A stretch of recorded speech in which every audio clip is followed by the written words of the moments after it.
En el presente vídeo se realiza la demostración del funcionamiento de la subtarea 2 de la tarea 2 de la asignatura Sistemas Digitales Programables del Máster en Sistemas Electrónicos de la UPV.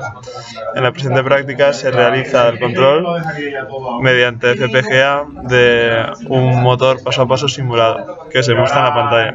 Hay un botón de reset, como se acaba de pulsar, es el de abajo a la derecha, el azul. Y hay 3 interruptores, son los que están abajo a la derecha en la placa. El primero de ellos es el Enable, como se está ahora mismo cambiando. El segundo de ellos selecciona si queremos un modo de medio paso o de paso entero.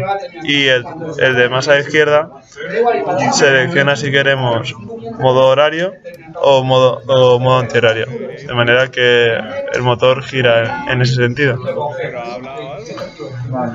Se exploran todas las funciones para demostrar que funciona correctamente.